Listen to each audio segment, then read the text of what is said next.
Welcome to the Environmental Justice Lab podcast. I am your host, Dr. Leslie Joseph. Thank you so much for joining me. So we have another water crisis on our hands, and this time it's in Baltimore, Maryland.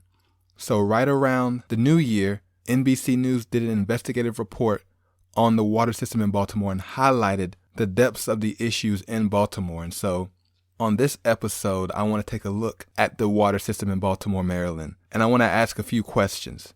One, how did we get here? How do we get to a point where the water system is so bad in Baltimore? Two, what is it going to take to fix this water crisis that's in Baltimore? And three, what is being done right now to get some relief to the residents of Baltimore? Because right now they don't have the water that they need. It's not safe. And so what is happening right now to make sure that they have safe, clean drinking water? That's what we're doing on this episode. Stay tuned.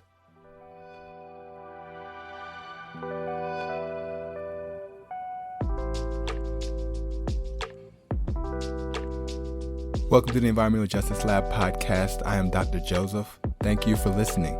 So we're talking about the water system in Baltimore this episode, and I want to start with thinking about how we actually got to this point where NBC News is making a big national story about this system.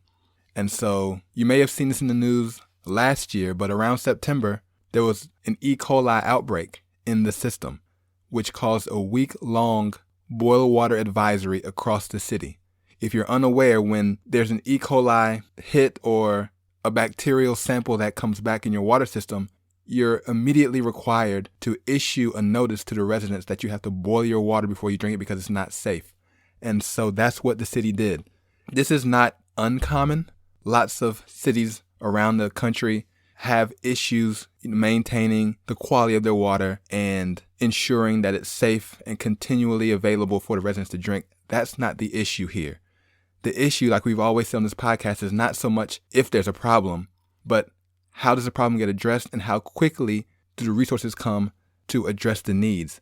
And so unlike other cities across the country, Baltimore, because it's majority African American, because there's a large population of low-income communities there, they get resources a lot slower than other cities who deal with these same issues. And so that's the issue that concerns me when it comes to this water system. It's not so much that there's E. coli in the water, but it's that it takes a week to address the issue. And so during that week, residents have to buy their water, have to boil their water. They don't have what they need to be safe. And then it highlights the underinvestment in the system itself. And so now because it hits the national news, we all take a closer look and we can see, oh, wait, we have not been maintaining the system the way we should. And we're leaving these residents to fend for themselves. And so that's the big problem, particularly with water systems. The system is ignored. There's not enough investment put into it. And because of the city that it's in, it is neglected completely in many cases. And so that's a problem for me. And that's a problem that I think we should all be aware of when we look at these water issues across the country. When you read the headlines about water being undervalued, underinvested in, the infrastructure being poor, not being maintained, the question isn't always how do we get this across the board to a level that's acceptable. The question should be, are we prioritizing the communities and the people who need it the most? Because I can promise you where I live, where a lot of you may live, when there's a water issue, it gets addressed right away. And it's not a prolonged issue that you have to deal with day after day. But in a place like Baltimore, where you have about 62% African American population there, where you have communities within the city who are over 90% Black, where's the investment that's needed? Are we actually prioritizing these areas, or are we moving our resources to other parts of the state where we think it's more advantageous to invest in? And so that's the question. And it's personal for me because I really love Baltimore. Baltimore has a special place in my heart and in my family's life because when I was trying to get my graduate degree, I went to Johns Hopkins. We spent several years in Baltimore, and I got my master's degree from Johns Hopkins. We bought our first house in Baltimore in the northeast side of Baltimore. And so we really enjoyed our time there, and the people and the culture, everything was amazing. And so it's unfortunate that this city, which is so close to Washington, D.C., so close to the levers of power in our country, are stuck without the water that they need. And it's particularly frustrating because Johns Hopkins is known, which is why I went there, it's known for its high quality research in the water and wastewater sector. And so one of the big names from Johns Hopkins is a man named Abel Woolman. When I went there, I got the Abel Woolman Fellowship to study there. And Abel Woolman was a man who pioneered water treatment. Him and his team developed this system and this understanding of how to disinfect water so it's clean and safe to drink. Because prior to his breakthroughs, people were just dying from bad water, from contamination, and people didn't know what to do, how to manage it. And when he came along with his research group and developed a system of chlorination, of disinfection, the diseases went down, we felt safer drinking it, and from then on, we have confidence in how we treat our water. And so this is the kind of history that Johns Hopkins has. This is the kind of city that Baltimore is.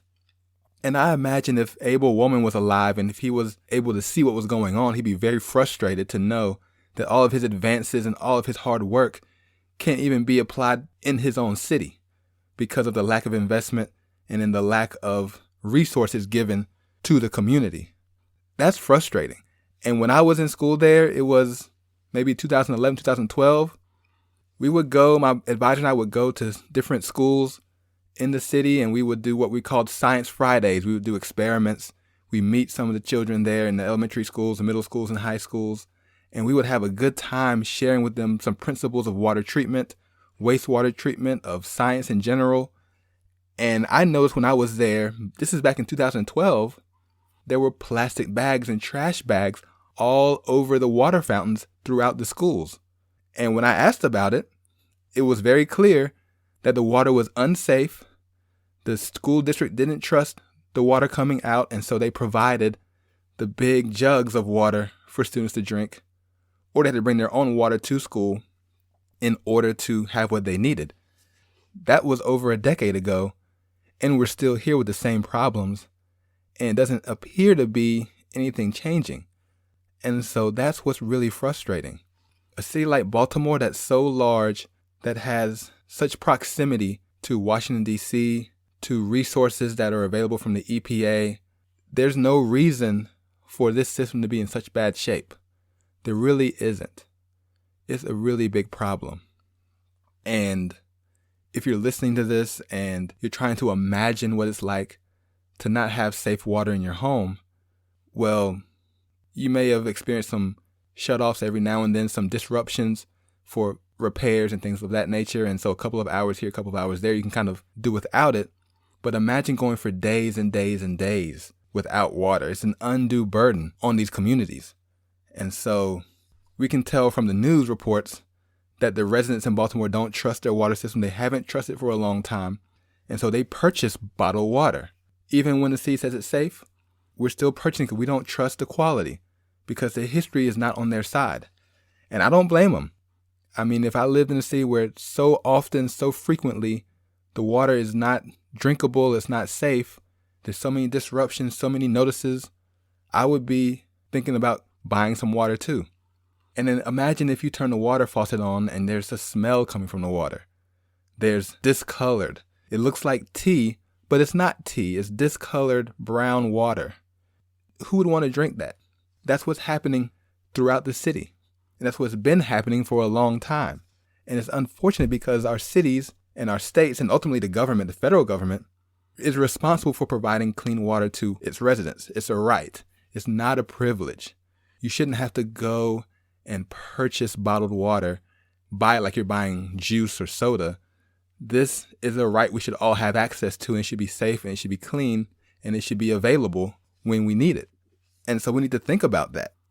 And when you hear city officials, when you hear mayors, water managers on TV talking about the water systems and how much help they need, we all agree with that. The question is, are the resources going to come to these places that need it the most? Or is it going to just come to the state and the state decides where it goes? We have to think about that question as well. And then when you question the quality of the water, we have to be very careful what we hear from our officials. And so this is what I hear. This is what I read often when people talk about the quality of their water. They'll say things like, Well, it's still safe to drink. It meets all the federal regulations. It may look discolored, it may smell a certain way, but it's still safe to drink. And so if you hear that, if somebody tells you that, and you can see for yourself that it's not clear, clean water, and you can see and taste the water, then you know it's not clean and safe drinking water. So what's happening here is that these officials are doing a little dance with what they're required to do and what the regulations explicitly expect from them versus what we should expect from them as it relates to our water.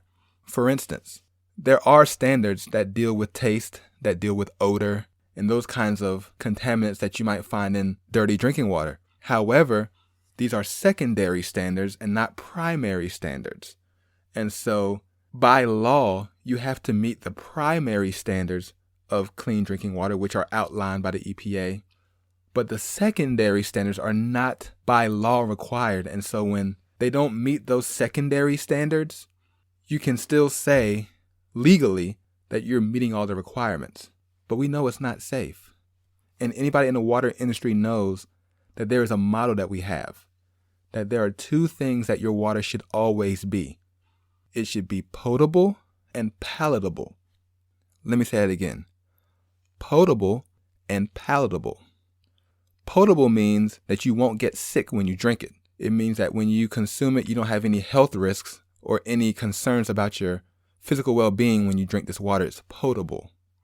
If it's not at that quality, then it's called non-potable, which means you should not be drinking it. It will not keep you safe.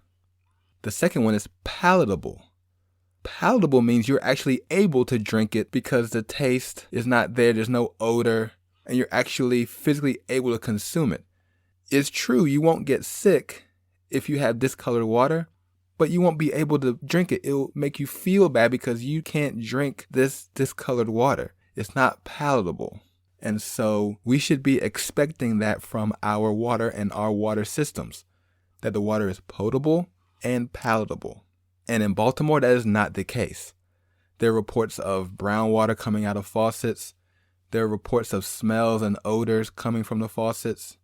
And it's a burden because you don't want to drink it. And even though your city official, your water manager tells you that you won't get sick from it, you know intuitively that you shouldn't be drinking this or giving it to your child to drink. And so you try to do other things. And so what you're probably going to do is buy bottled water, which is a very, very burdensome thing to do if you're on a fixed income or if you have children or if you're just trying to make ends meet. You don't need an extra expense of bottled water when you're trying to pay all the other bills and put food on the table and keep the roof over your head. I mean, think about it. So we can just do some quick math and I can show you how expensive it can get to consistently buy water that you need.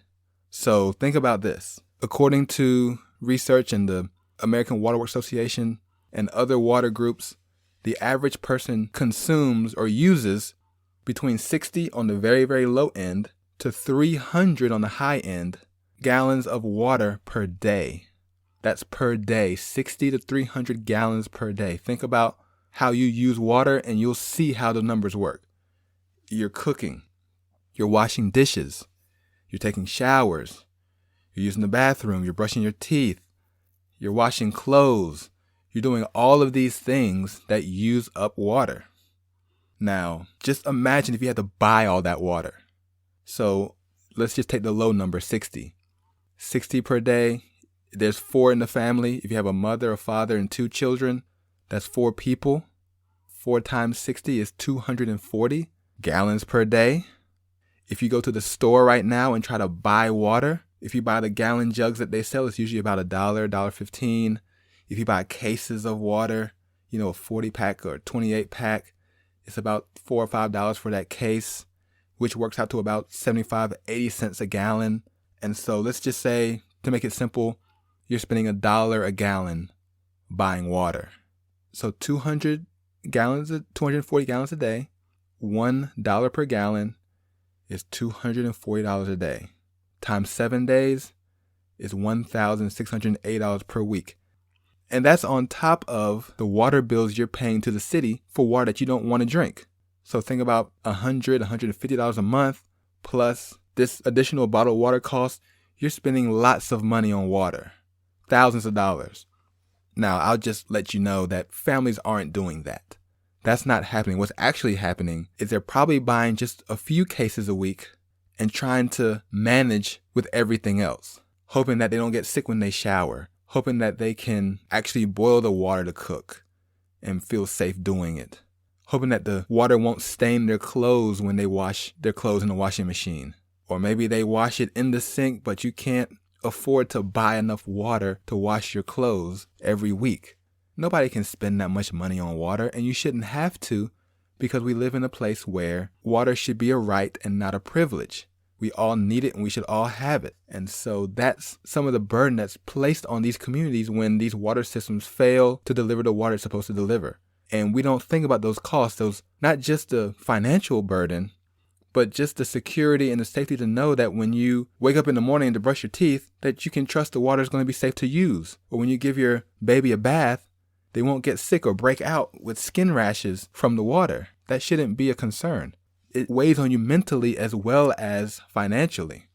We need to be thinking about that as well, and we need to prioritize the communities that can't afford to spend the money and who can't afford to have the mental anguish of this uncertain water quality that they have to experience from day to day where they live. And so that's something that is a really big concern. It's a really big problem. And so the question is, what's happening now? What is going on in Baltimore to address these issues? And so last year, if you read the news, the state of Maryland was given $144 million from the government, from the federal government, to improve its water infrastructure. Now, because of the initiatives from the White House, 40% of that money is supposed to go to disadvantaged communities. It's part of this Justice 40 initiative where 40% of federal funds given to states must go to disadvantaged communities to improve their conditions. And so there is some optimism there that will take place and that Baltimore will be prioritized as one of those communities. Also, there was a new governor elected this past cycle, Wes Moore, and so there's a lot of excitement about the possibilities of him also shifting resources to some of these communities and helping out where there are great needs, not just with water, but other systems as well. And not right now, there's not enough time in this episode, but in the future episode, we have to talk about the connection between all of our water systems, because those water systems go together and failures on some systems affect others. And in this case, if you have a failing sewer system, a failing stormwater system, or a failing water system, all of that impacts the quality of your water that you drink in your home. And so we'll talk about at some point why that is and why it's so important to make sure that all of our systems and all of our infrastructure is well maintained, not just the water system alone. All of it is important. And so, we're getting there. I think this is a start. I think it's a good place to begin. It's 2023, new governor, new money coming in. There is hope and there is optimism. And I know that the city has programs in place to help with water bill payments and dealing with families and communities that can't afford to buy water and pay the water bill at the same time. And so I think things are going to get better. But for now, we need to make sure that we continue to highlight these situations and highlight these issues, because this is not just a Baltimore issue. There are so many communities across the country who are dealing with not simply poor infrastructure. I think we're all dealing with that. And everybody's scrambling to figure out what to do to keep our systems intact. But there are environmental justice, environmental racist policies and issues and concerns that we need to really be aware of to ensure that the people who really need it the most are getting those resources, as opposed to those communities who need it the most not getting any help at all because they're forgotten or they're sacrificed or they're neglected for other higher income areas, other places that appear to be to many people more useful and more helpful to have than others. And so that's where we are with the Baltimore water system. It's not looking good, but I think it's getting better. I'll be curious to know what you think about that. How do you feel about what's going on in Baltimore? Have you seen this happening where you live or places where you've visited, where you've traveled to? Reach out and let me know what you think and what can be done. What should we be doing? Right now, we see money going to the city. We see states getting funding from the federal government. But I know there's more we can do. There's more we can say and there's more we can demand from the state and local officials to ensure that these water systems are properly maintained and that they are properly resourced so that these communities can have what they need and continue to live the lives that they should be living and not continue to struggle just to get by. That shouldn't be how it goes. And so let me know what you think. I put some links in the description, just some background information so you can read about it. If you're not aware of the situation in Baltimore, read through those links, educate yourself, continue to understand what the issues are, and continue to make sure we frame these issues correctly. This is not simply infrastructure. It's not simply a matter of getting money to the right state. This is fundamentally an environmental justice issue where we can see clearly that certain cities and communities are valued higher than others. And as a result, when the money comes, those certain communities get the resources. They have their systems intact, no issues, no problems. While other communities, Black communities, majority immigrant populations, other places that are just forgotten about, are left to fend for themselves and left to their own personal meager resources to try to keep things together. And so that's what we have to be thinking about when we talk about these issues. Keep it in front of you. This is what we need to be aware of and understand about why these things continue to happen in these particular cities. And so with that, I want to thank you for listening to this episode of the Environmental Justice Lab. I'm Dr. Leslie Joseph. We are for the people and for the planet. See you next time.